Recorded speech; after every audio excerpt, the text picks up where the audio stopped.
Hello friends, আসসালামু আলাইকুম। Welcome back to my channel Rima's vlog. আশা করি যে যেখান থেকে দেখছেন সবাই ভালো আছেন। আজকে আমি একটি লাড্ডু রেসিপি নিয়ে চলে এসেছি, তবে এটা কিন্তু গাজরের লাড্ডু।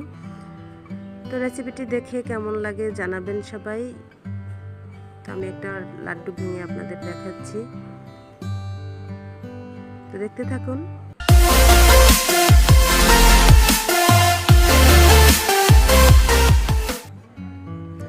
এই গাজরের লাড্ডু বানাতে আমাদের প্রথমে দরকার গাজর, আর গাজরগুলোকে আমি কিন্তু কুচি করে নিয়েছি একটি গ্রেটার মেশিন দিয়ে। এবারে চুলায় একটি ফ্রাই প্যান দিয়ে দিলাম, আর এখানে আমি 4 মগজ নিয়েছি। এই 4 মগজগুলো যে কোনো সুপার শপে কিনতে পাওয়া যায়। এটি আমি 1 চামচ ঘি দিয়ে ভেজে নিচ্ছি। হালকা করে আমি এই 4 মগজগুলো ভেজে নেব।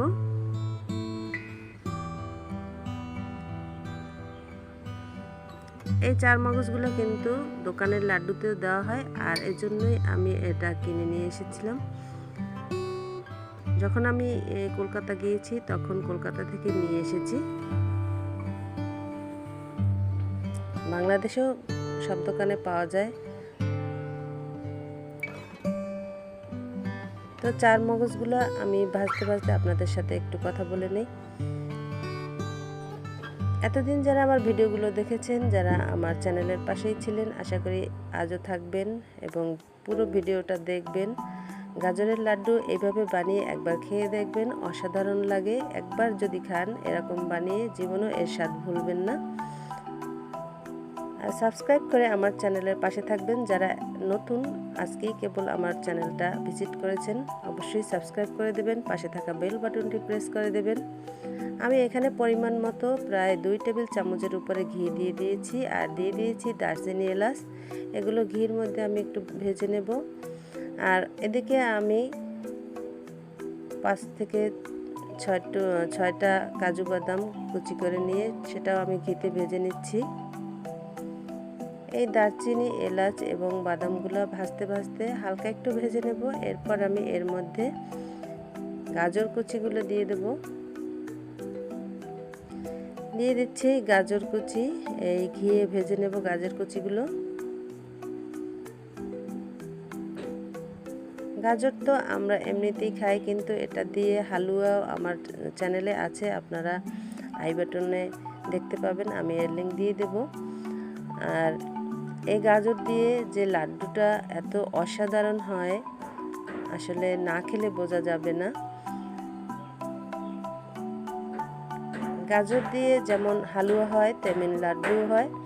আমি ঘিতে ভেজে নেওয়ার পর এখন 1 কাপ পরিমাণে লিকুইড দুধ আমি এই গাজরের মধ্যে দিয়ে দিচ্ছি। তো এই গাজরগুলো দুধে সিদ্ধ হতে হতে আমি এর মধ্যে দিয়ে দেব চিনি, কারণ গাজরগুলো সিদ্ধ হতে হবে। আর এই চিনিগুলো থেকেও কিন্তু অনেক পানি বের হবে। তাছাড়া আমি 1 কাপ পরিমাণে দুধ দিয়েছি, এতেও তো গাজরগুলো সিদ্ধ হবে। এই তো চিনি গলেও কিন্তু অনেকখানি পানি বের হবে, এর জন্য চিনিটা আমি নেড়েচেড়ে গাজরের সাথে মিশিয়ে দিচ্ছি। এখানে 2 কাপ পরিমাণে চিনি দিয়েছি। আমার 1 কেজি পরিমাণে গাজর ছিল। আর চিনিটা যার যার ইচ্ছে অনুযায়ী দেবেন, কারণ সবাই একরকম মিষ্টি খায় না, কেউ কম কেউ বেশি খায়। এই দেখতে পাচ্ছেন কতখানি পানি বের হয়েছে এই গাজর থেকে চিনি দেওয়ার ফলে। চিনির পানিটা যখন একদম শুকিয়ে আসবে তখন আমি এর মধ্যে দিয়ে দিলাম 1 কাপ পরিমাণে গুঁড়ো দুধ। আর এই গুঁড়ো দুধটা দেওয়ার কারণে বাইন্ডিংস কিন্তু ভালো হবে, লাড্ডুটা ভিজে ভাবটা আর থাকবে না। এখন আমি গুঁড়ো দুধটা ভালোভাবে নেড়ে চেড়ে গাজরের সাথে মিশিয়ে দিচ্ছি। কিছুক্ষণ মিক্স করার পর একদম একটা আঠা আঠা ভাব আসবে। তো এই পর্যায়ে আমি চুলাটা একটু অফ করে দেব। এখন আমি এর মধ্যে দিয়ে দেব ক্ষীর। তো ক্ষীরটা আমার ফ্রিজে ছিল, এটা আমি কেটে কেটে নিয়েছি। এই যে দেখতে পাচ্ছেন এখানে কিন্তু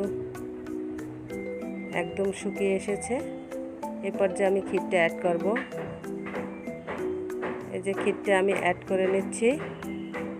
এখন এই ক্ষীরটা আমি ভালোভাবে মিশিয়ে দিচ্ছি এই গাজরের লাড্ডুর সাথে। তো মিশিয়ে দিতে দিতে এটা কিন্তু গলে যাবে গরম পেলেই।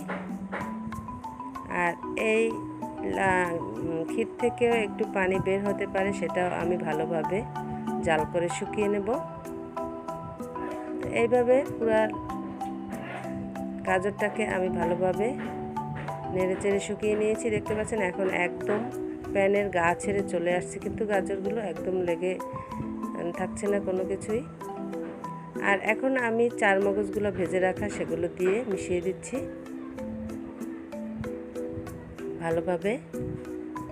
এই যে চার মগজগুলো আমি মিশিয়ে নিচ্ছি, দেখতে পাচ্ছেন।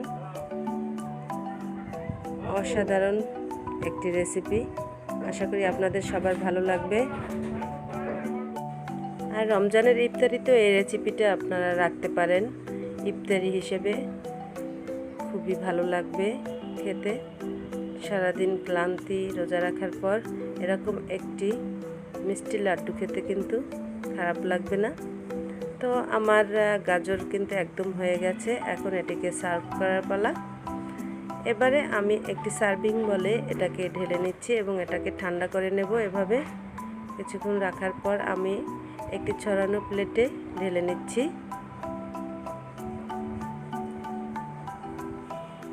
দেখতে পাচ্ছেন ধোয়া উঠছে, অনেক গরম। আর এই গরম গরম অবস্থায় কিন্তু লাড্ডু বানানো যাবে না, একটু ঠান্ডা করে নিতে হবে। এই যে একটি ছড়ানো প্লেটে আমি ঢেলে নিয়েছি, এখান থেকে কিন্তু আমি বেছে বেছে দারচিনি এলাচগুলো আলাদা করে রেখেছি, ফেলে দিয়েছি। আর হাতে আমি একটু ঘি মেখে নিয়ে এখন লাড্ডুগুলো বানাতে থাকবো, চেপে চেপে হাত দিয়ে আস্তে আস্তে করে। এই যে দেখতে পাচ্ছেন খুব সুন্দর বাইন্ডিং হয়েছে লাড্ডুগুলো, একদম মিষ্টি বুন্দি লাড্ডুর মতো দেখতে হয়েছে। বন্ধুরা, আমার ভিডিওটি ভালো লাগলে অবশ্যই লাইক, শেয়ার, কমেন্ট করবেন এবং ফ্যামিলি এবং ফ্রেন্ডসদের সাথে শেয়ার করে দেবেন। আশা করি আমার এই লাড্ডুর ভিডিওটা আপনাদের অনেক ভালো লাগবে। তো এভাবে লাড্ডু বানিয়ে সবাইকে তাক লাগিয়ে দিন আর নিজেরাও খেয়ে ধন্য হন। আজকে এখানে বিদায় নিচ্ছি, সবাই ভালো থাকবেন, আমার জন্য দোয়া করবেন। আমি একটা লাড্ডু কিন্তু ভেঙে আপনাদের দেখিয়ে দিচ্ছি কতটা ইয়াম্মি হয়েছে।